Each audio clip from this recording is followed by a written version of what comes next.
No UPI only cash. Suresh एक middle class परिवार का था। छोटे मोटे काम करते हुए परिवार को पालता था। पत्नी स्नेहा बहुत ही होशियार थी। पति कमाकर लाए सौ पैसों को बड़े दिमाग से खर्चा करके कुछ पैसे बचाती थी। सुरेश की इच्छा थी कि वो अच्छा पैसा कमाकर खुद का अच्छा घर बनाए, पर भगवान ने उसे पैसे नहीं दिया करके दुखी होता था।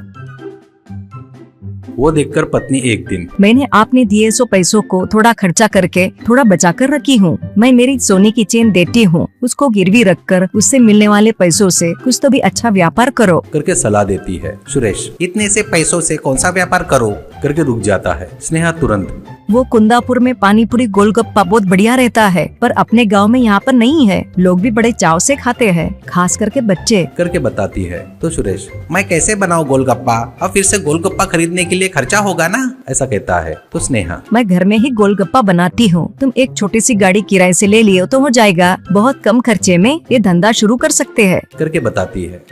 तुरंत सुरेश गाड़ी किराए से लेकर व्यापार धंधा शुरू करता है। घर में बनाए गोलगप्पे करके बोर्ड लगाता है। लोग आते भी है, बहुत बढ़िया टेस्ट करके तारीफ भी करते हैं। पर सुरेश के पास यूपीआई पेमेंट का सिस्टम नहीं रहने से बहुत सारे लोग पूछकर वापस जाते थे। अब तक बहुत से लोग सुरेश के पास ऑनलाइन पेमेंट नहीं है बोलकर वहां से चले जाते थे। ऐसे व्यापार में नुकसान हो रहा है देखकर तुरंत सुरेश ऑनलाइन पेमेंट रखता है। क्यूआर कोड को अपनी गाड़ी के आगे लगाता है। वो लगाने के बाद स्वाद देखना है करके सुरेश के पास आकर लोग गोलगप्पा खरीदते हैं। गोलगप्पे का धंधा अच्छा चलने से वो बहुत पैसे कमाता था, पर ऑनलाइन पेमेंट की वजह से कुछ पैसा टैक्स कट हो रहा है देखकर सुरेश, ऐसे कमाए हुए पैसों से घर बांधना मुश्किल है करके पत्नी स्नेहा से कहता है। स्नेहा बहुत सोचकर उसको एक सलाह देती है। ऑनलाइन पेमेंट हटाएंगे तो लोग नहीं आएंगे, और रखो तो टैक्स कटेगा। लोगों को अपने पास बुलाना है बोले तो अच्छा ऑफर रखना होगा। ऐसा सोचकर ऑनलाइन पेमेंट किए तो प्लेट के 10 गोलगप्पे और कैश पेमेंट किए तो 12 गोलगप्पे करके ऑफर रखो करके सलाह देती है। पत्नी स्नेहा ने बताए वैसे ही सुरेश ऑफर लिखकर बोर्ड लगाता है। सोचे वैसे ही लोग ऑफर देखकर सभी लोग कैश पैसा देकर गोलगप्पे खाना शुरू करते हैं।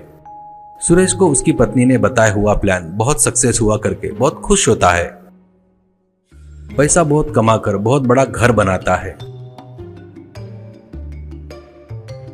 गोलगप्पे के बिजनेस को बहुत बड़ा करता है। गांव में सभी लोग गोलगप्पे वाला सुरेश इतना बड़ा आदमी बन गया करके आश्चर्यचकित होते हैं। ऑनलाइन में टैक्स नहीं भरकर बहुत पैसा कमाया करके आपस में बात करते थे, पर गोलगप्पे बहुत टेस्टी रहने के कारण सभी लोग वहीं पर जाते थे।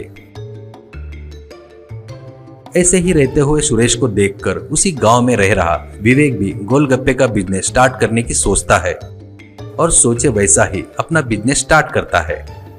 पर गांव में सभी लोग सुरेश की आदत होने से विवेक के पास कोई भी नहीं आता था। वो टैक्स नहीं भरकर इतना कमाया, मैं ऑनलाइन पेमेंट रखकर टैक्स भरने के लिए तैयार हूँ, फिर भी मेरे पास कोई नहीं आ रहा है करके दुखी होता है।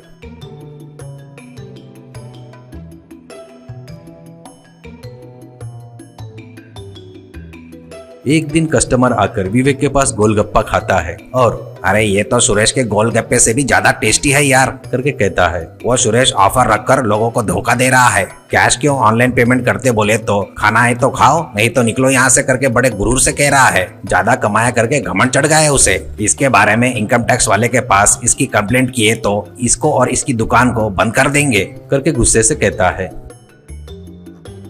बाद में उसने बात किए सो बात विवेक सुनकर, ऐसा किए तो इसकी अकल ठिकाने पर आएंगी और मेरा धंधा भी चलेगा। ऐसा सोचकर इनकम टैक्स डिपार्टमेंट वालों को फोन करके सुरेश के ऊपर कंप्लेंट करता है।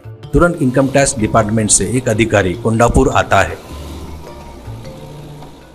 वो विवेक से मिलकर पूरी जानकारी लेता है और तुरंत वो अधिकारी किशोर सुरेश के दुकान में जाकर, भाई एक प्लेट गोलगप्पा दो, ऐसा कहता है। तो सुरेश, ऑनलाइन है तो प्लेट के 10 रुपए और कैश दिए तो प्लेट के 12 करके बोलता है। वो ये क्या ऑनलाइन किया या कैश दिया, एक ही अमाउंट है ना, करके किशोर से पूछता है। सुरेश, यहाँ पर ऐसा ही चलता है, खाना है तो खाओ, नहीं तो कोई और जाकर खाओ, ऐसा बड़े ताव से कहता है। किशोर तुरंत, यानी ऑनलाइन पेमेंट किए तो गवर्नमेंट को टैक्स देना पड़ेगा और वही कैश रहा तो टैक्स दबा सकती है, यही तेरा प्लान है ना, करके जोर से पूछता है। तो सुरेश घबराते हुए, अरे नहीं नहीं सर, आपको चाहिए तो देता हूँ सर, पैसे भी दे सकते हैं आप, ऐसा कहता है। तुरंत किशोर, मैं इनकम टैक्स डिपार्टमेंट से आया हूँ, करके अपना ID कार्ड दिखाता है। तुरंत इस दुकान को सील करो।